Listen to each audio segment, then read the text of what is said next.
You see it. You read every single word. You understood it perfectly. You even know exactly what you want to say back.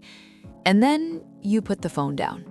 Not because you're busy, not because you didn't care, you just didn't reply. Not yet, maybe later, maybe in an hour, maybe tomorrow, maybe never, but that's a problem for future you. If someone has ever called you out for leaving them on read, or if you are the one constantly waiting on someone who does this, stay here. Because today, we're going into the real psychology behind why some people read a message and go completely silent, and what it actually means about them. Let's set the scene. You know this situation very well. Your friend texts you, "Hey, are you free this weekend?" You open it, you read it, you even start typing. Then you stop. Then you close the app, then you go watch a YouTube video. Then you remember the text, then you feel slightly guilty, then you tell yourself you'll reply after you eat, then you fall asleep. Or maybe you're on the other side. You sent a message, you can see it was delivered, then the two ticks go blue, they read it, and then nothing. The typing bubble appears, disappears, appears again, and then silence. Both experiences are incredibly common, but what is actually going on in the brain of the person who reads and doesn't reply? Let's find out. Here's the first thing to understand. Reading a message and not replying immediately is not, by itself, a sign of rudeness, laziness, or not caring. For a lot of people, it is a completely deliberate psychological response, and it comes from a very specific place. Psychologists call it response latency, the gap between receiving a message and replying to it. And studies have found that the length of that gap and the reason behind it varies massively depending on personality type. For some people, the delay is protective. They need time to process what they want to say before they say it. For others, the delay is avoidant. They're uncomfortable with the topic and putting it off. For others, it's about control. And for some, it's about anxiety. Let's break all of these down. The first type is what I call the processor. This person reads your message and genuinely needs time to formulate the right response. They are not playing games. They are not being passive-aggressive. They just cannot, will not send a half-baked reply. These are typically introverted, thoughtful people. They think before they speak in real life, too. Ask them a deep question in conversation, and they'll pause before answering. Send them a long message, they'll want to give it the attention it deserves, which means waiting until they have the mental energy and the right words. To them, a rushed reply feels disrespectful to you and to the conversation. So they wait, they draft, they think, and when they finally reply, it's usually thorough, considered, and worth the wait. The problem, nobody told the person waiting that any of this was happening, so from the outside, it just looks like they're being ignored. Then there's the avoider. The avoider reads the message and feels an immediate sense of discomfort. Maybe the message is asking something difficult. Maybe it's from someone they have complicated feelings about. Maybe it requires a decision they're not ready to make. So they read it and then they avoid it. Not forever, just for now. And for now becomes tomorrow, and tomorrow becomes next week, and next week becomes that awkward moment where too much time has passed to reply normally, so they just never reply at all. This is rooted in what psychologists call cognitive avoidance, the tendency to delay engaging with things that cause us mental discomfort. It's the same mechanism that makes people avoid opening bills, avoid booking doctor's appointments, or avoid having difficult conversations.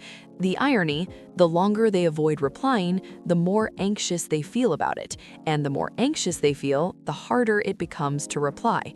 It becomes a loop, and some people are stuck in that loop with dozens of messages they've read and never answered.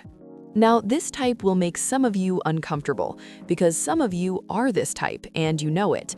The controller delays replies deliberately, not because they're processing, not because they're avoiding, but because, consciously or not, they enjoy being the one who sets the pace of the conversation. Replying immediately can feel like a loss of power, like neediness, like they're too available. So they wait. They make you wait, and in waiting, they maintain a sense of control over the dynamic. This behavior is heavily studied in the psychology of communication and relationships, and while it's often framed negatively, it's important to understand where it comes from. Many controllers developed this pattern as a defense mechanism, often from past experiences where being too available, too eager, or too responsive led them to being taken for granted or hurt. It started as protection, it became a habit, and now it's just how they communicate, whether they're aware of it or not. And then there's the anxious reader. This person read your message within 30 seconds of receiving it. They have been thinking about it for the last 3 hours. They have written and deleted 6 different replies. They have asked a friend what to say. They are still not sure. This is social anxiety in its digital form. The fear of saying the wrong thing, being misunderstood, coming across too eager or too cold, too formal or too casual. Every word gets analyzed. Every punctuation mark becomes a decision. Should I put a full stop? That sounds aggressive. Should I use an emoji? That might seem unprofessional. Should I just send a voice note? No, that's too much. And so they just don't reply. Not because they don't want to, but because the act of replying feels so loaded with potential for misinterpretation that doing nothing feels safer than doing the wrong thing. If you relate to this deeply, you are not alone. This is directly connected to social judgment. It is exhausting, and it is far more common than people admit. Now, let's talk about what this behavior does to the people on the receiving end, because this matters. When someone leaves your message unread, your brain doesn't just shrug it off. Research in social neuroscience shows that being ignored, even digitally, activates the same part of the brain that processes physical pain. Being left unread genuinely hurts. It triggers a threat response. Your brain starts asking, did I say something wrong? Are they upset with me? Do they not care? Am I being too much? And suddenly, you're not just waiting for a reply, you're managing a spiral of self-doubt that the other person probably doesn't even know they started. This is why communication patterns matter so much in relationships. The person delaying their reply might have perfectly good reasons, but the person waiting has no access to those reasons.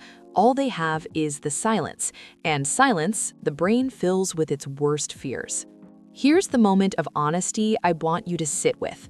Most people who leave messages unread have also at some point been the one waiting. They know how it feels, and yet the habit continues. Why? Because understanding something intellectually and changing your behavior are two completely different things. Knowing that silence hurts people doesn't automatically make replying easier, especially if you're a processor, an avoider, or an anxious reader. The behavior is driven by internal needs, not external ones. But here's what is within your control. A simple message, "Hey, I saw this, I'll get back to you properly later," takes 8 seconds to send. It costs nothing, and it completely changes the experience for the person waiting. You don't have to reply fully. You don't have to have the perfect answer. You just have to let people know they weren't ignored, that they were seen. Because in the end, that's all anyone really wants, is to feel like they matter enough to be acknowledged. So, which type are you? The processor, the avoider, the controller, the anxious reader, or maybe a mix of two? Drop it in the comments right now. Be honest, because the comments on videos like this are always the best part. People are out here confessing things they've never said out loud. And if someone sent you this video, that person is trying to tell you something. Reply to their message. If you're new here, welcome to Mind Tactics. Every single week, we break down the psychology behind the everyday things you do, the habits, the patterns, the behaviors you never had a name for until now. Hit subscribe, turn on the bell, and I'll see you in the next one.